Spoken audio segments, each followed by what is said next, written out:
Hi, everybody. It's mid-afternoon, and about half an hour ago, I decided it was time for a break.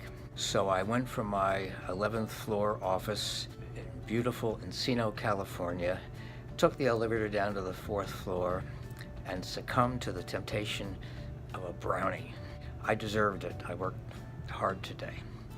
And I decided to compensate for the additional calories by walking from the fourth floor up to the 11th floor in the building stairwell. And on the way up, the concept of good, better, best went through my head, and I thought, I'm going to share it with you before I lose it.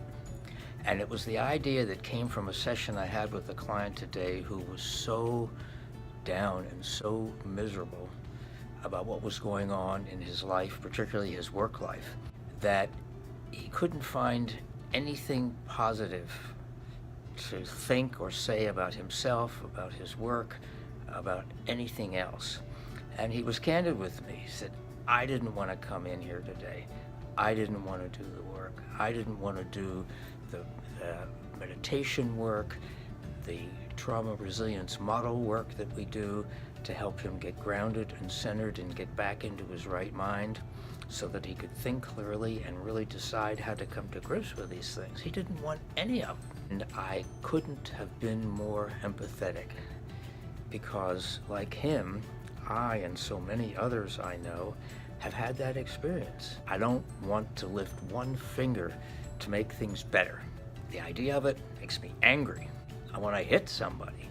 Forget about feeling better. Well, that means that a lot of righteous indignation is festering inside and is poisonous. So good, better, best comes to mind because to me the hardest part about being human and learning all of these ways to improve the quality of your life is, first of all, that it doesn't always work. Secondly, that the benefit that you get from it may only be good. It may not be better, it may not be best, it just may be good. And if you step back over a period of, say, 1, 2, 3, 4, 5 years of shifting from a passive life in which you're constantly sucking up the lousy stuff to the better life that you've created by putting forth the effort to regulate your nervous system and to get grounded, you see that there were ups and downs. And on any one morning, you might think, I feel exactly the way I did 5 years ago. Maybe it isn't any better, but a moment's reflection will tell you that between good and better and between better and best, it's definitely good.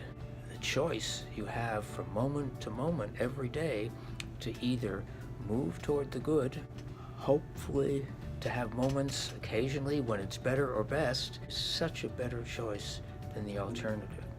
The one that you came from and the one that my client was so tempted to choose today, to go back to that helplessness, to that righteous indignation, to the anger.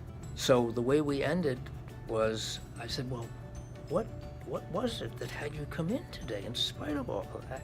And candidly, he said, I don't want to see myself as a quitter, and underneath all of this pain, I really believe there's a solution somewhere. I hope you'll find the same for yourself today. Take care.